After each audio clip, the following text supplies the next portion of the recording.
A massive thanks to MPB for sponsoring today's video. So this little compact camera came out in 2019, yet it's easily held its value over the past 5 years. And why is that? Well, because it's a fantastic bit of kit, simply put, and it's actually a camera that's been on my radar now for well over a year. And why actually, as a professional landscape photographer, would I want this little camera? I've already got a Nikon Z7, which as far as I'm concerned is pretty much the perfect camera. I've got the OM system OM5, which again is just such a wonderful piece of kit. And that is the question that I want to answer in today's video. Before we get into anything though, I think I want to get a photograph of this rusty old looking tractor here. So I just want to get an image that's kind of straight on of the tractor really. I'll zoom in a little bit so I can get past that post there on my left hand side. There we go. That is a very simple one to start off today's adventure. So you can see, obviously we've got a tiny little camera today, but we've got a big massive bag and that is because I'm out wild camping here in North Wales with my friend Ian, who you can perhaps see right off in the background there.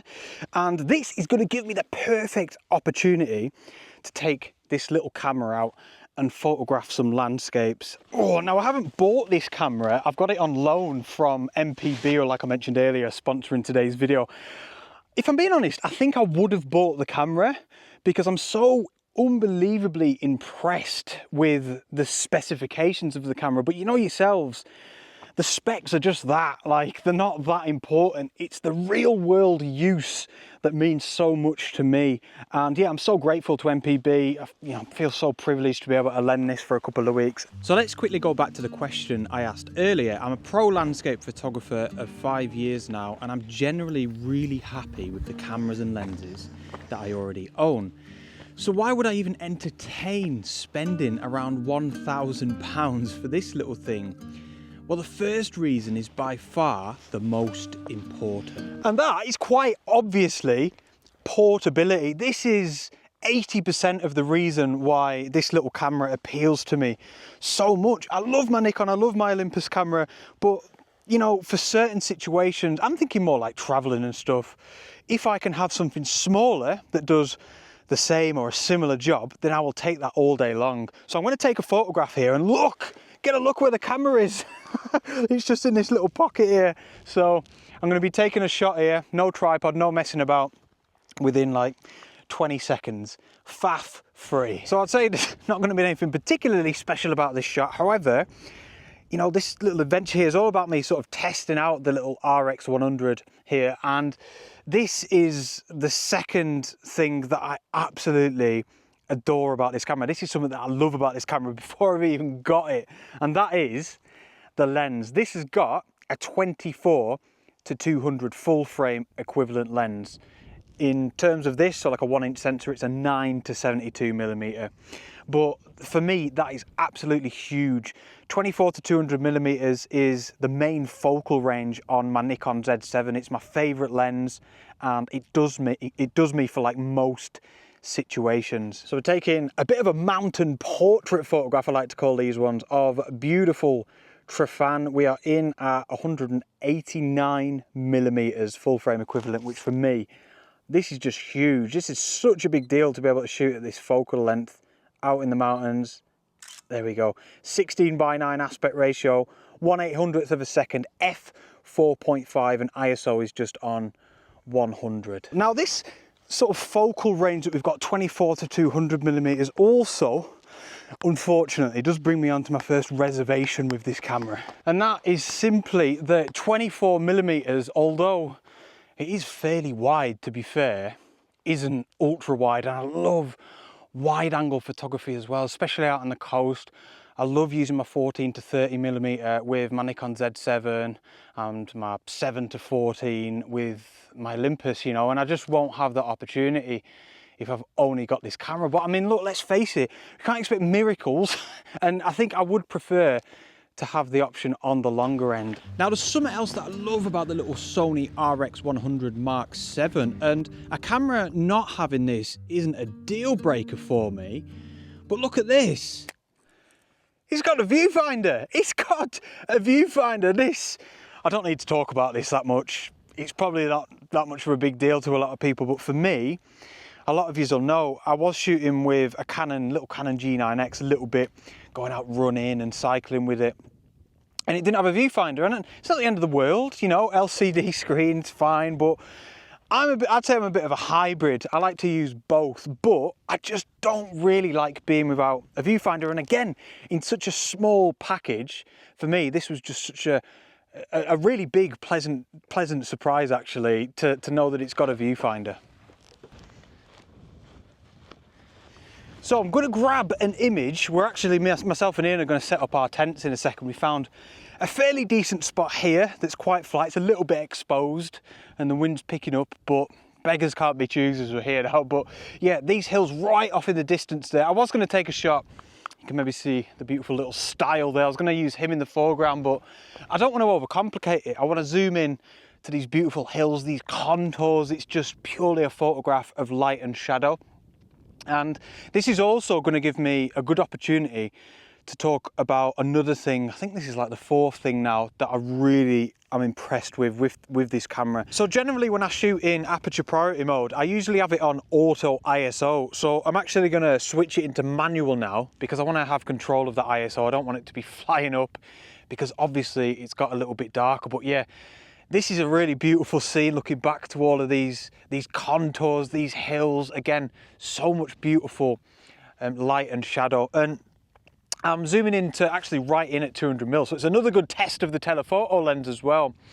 But the next thing that I wanted to mention was that this has got a 20 megapixel sensor. Yes, it's only a 1-inch sensor, but for me, that is more than what I need. And that's just from my own experience of you know, over the years of using different systems, different megapixels, different sensor sizes, etc.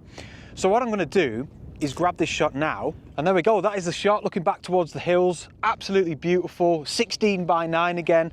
Now what I'm going to do is take us into the future, back to the studio. I'm going to have a look at Lightroom and bring this photograph up and just do a little bit of pixel peeping to make sure that everything regarding the image quality is okay for me. Now this is us back in the studio, literally the next day actually, and I've edited this photograph and I'm quite happy with the image and how it's turned out for the most part, but I just want to be really honest with you here. I can't help but feel a tiny little bit disappointed here, and I think this is really important for me to say, especially someone like me here that's got a platform here on YouTube, even though it's not very big, but you know what I mean, there's a lot of beginners watch me. I want to be really honest because I feel like when you get a new piece of gear, like the RX100 in this case, Mark 7, especially if you've bought the product, you kind of don't want to be negative about it. You almost want to be blind to it, you know, because I've spent all this money on it, no, I can't be negative about it. And like I said, that's if you've bought it. I'm lucky enough to be able to say I'm lending this. And yeah, basically I can't help but feel a little bit disappointed with the image quality, but I also think it's a bit unfair. We'll get into that in a second, but first I wanted to take this opportunity to say a massive thank you to MPB for sponsoring today's video. Now, MPB is the go-to platform for buying and selling used photography and videography equipment. And when it comes to buying, you'll find everything from lenses to cameras at about 30% less than buying new, which is fantastic if you're looking to save a bit of money, but without compromising on quality. Plus, all of the photos you see on the site are of the actual item that you're buying. There's no stock images, so you know exactly what you're getting.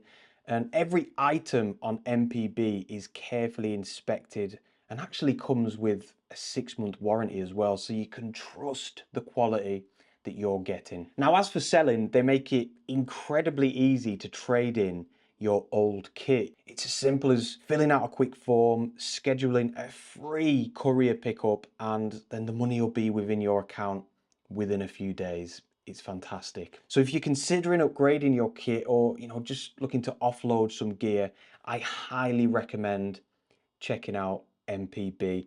There's a link down in the description that will take you straight to the site, and thank you once again to MPB for sponsoring this video. Now, let's have a quick look at this image first and foremost. Like I said, we were gonna, let's just have a little bit of a pixel peep. And again, this is probably going to open up a bit of a wider topic. Now, just to give you a bit of context, this image, I've edited the photograph, so this is like the completed photograph. I've post-processed it, but I've also post-processed it in a way that I feel like I've got the maximum amount of sharpness out of it without overdoing it. And I've used like noise reduction and stuff, again, without overdoing it, trying to make sure it still looks natural. So I feel like this is the best that I can possibly eke out of this sensor. And yeah, I know what the problem is here, because a lot of you are probably looking, saying, yeah, it's a bit noisy, it's not the sharpest image in the world, but it's really not that bad. And here's the thing, this is the crux of it. You don't look at an image like this, do you? You don't do that. You look at an image probably like that. I mean, I'm so close to the screen, you probably look at it like that, and it's fine.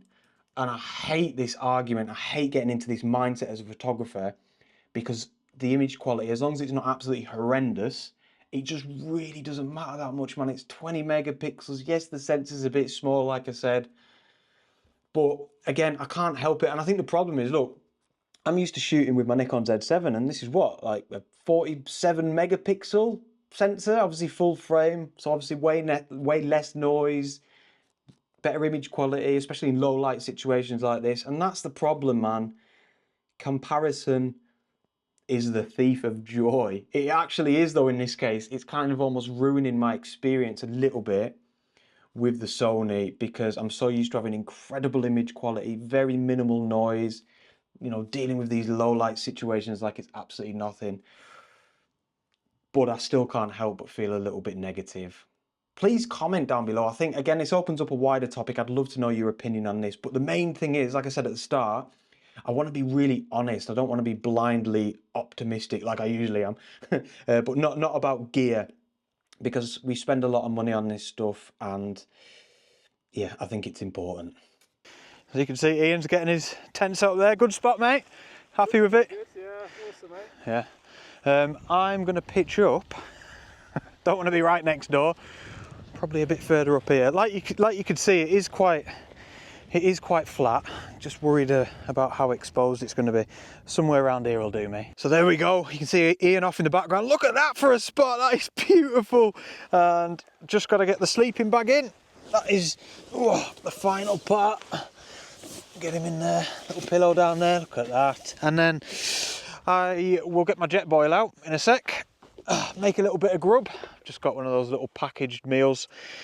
It'll do the job. It'll be fine. And then, yeah, get some rest. And I'll catch up with you in the morning, where hopefully, we don't want to get ahead of ourselves, but the forecast is looking fairly decent, and we'll see what happens for the sunrise. And yeah, a few more things regarding the Sony RX100 Mark 7 that I'd still like to talk about, so stick around.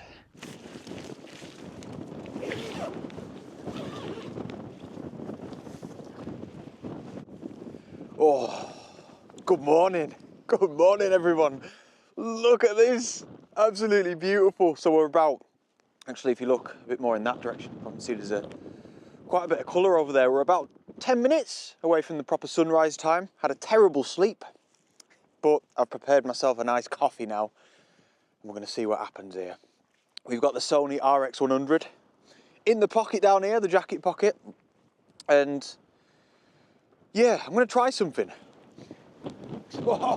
Oh my gosh, the wind. It's all hands on deck here now, ladies and gents. Look at that. The sun is just rising.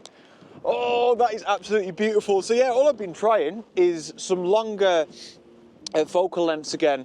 You can't see it in a minute, but sort of behind me there, you do keep getting really nice views down into the Ogwen Valley. And it is, oh look, you're going to be able to see it now. Look at that, absolutely class.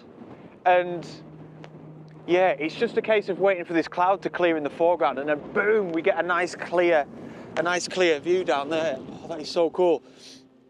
I'm really late to the party, but look at that, that's incredible. I'm really late to the party, but I'm mad into Game of Thrones at the minute. I've only just started watching it, and it just feels like, I don't know, it could be in that series, like there's so much atmosphere.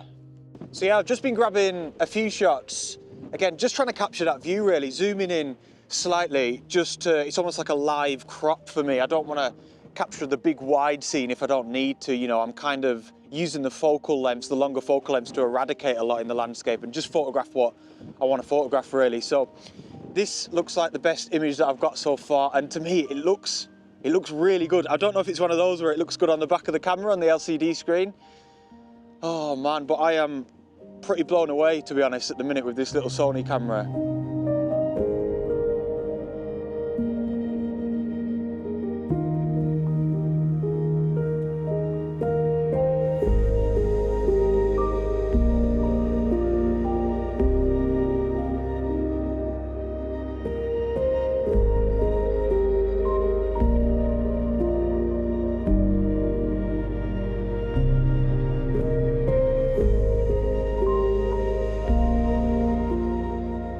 So another thing that I'm really liking about this RX100 Mark VII is actually that it's a really good video camera as well. I know this maybe won't be of interest to a lot of people, but for me, obviously because I have this YouTube channel, it's something that I always sort of want out of a camera, if I can, just to be a little bit of a hybrid, you know. First and foremost, this is a stills camera, so I'm not too bothered, but yeah, I do like to have something that's got good video capabilities as well. And this is great, it shoots in 4K. It's got really good image stabilization. It's got a mic port. It's got a flip-up LCD screen, sorry, so I can see myself when I'm filming. And yeah, I'm filming this little sequence now off the Sony. I've got it in my hand, more for myself than anything, just to see how everything looks. But oh, look at that mammoth in the background there, back into the Ogwen Valley. That is just beautiful. And then, ooh, I can spin you around. You can maybe see Ian just down there as well as the sun is coming up. Look at that. That is unbelievable. But yeah, really happy with its video capabilities as well.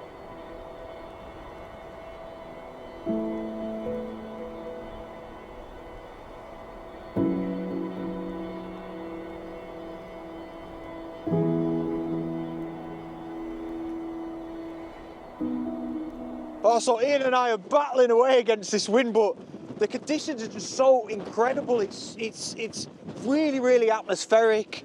These clouds just keep flying through, and it's just such a joy to shoot with this little camera. At the minute, I've stuck it in like bracketing, and I'm just firing off 3 to 5 brackets, trying something a little bit wider this time, incorporating some of these rocks down in the foreground.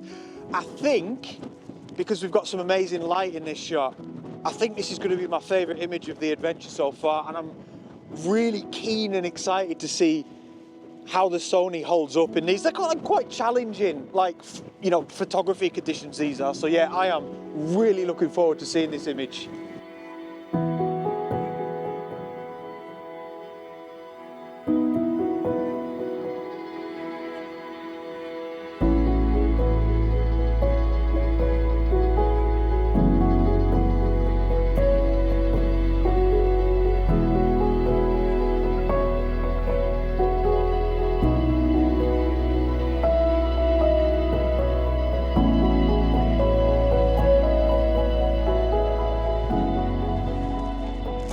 Oh, I've retreated to my tent. That wind is ferocious. You know what? I am feeling buzzing about the prospect of them photographs, and I am really liking the look of this little Sony camera. I mean, obviously I need to get home and see the images first and make sure that the image quality is there and I'm comfortable. I mean, I've been doing a lot of kind of like zooming in on the photographs when I've been looking at the preview, and everything looks really good to me. It looks really sharp.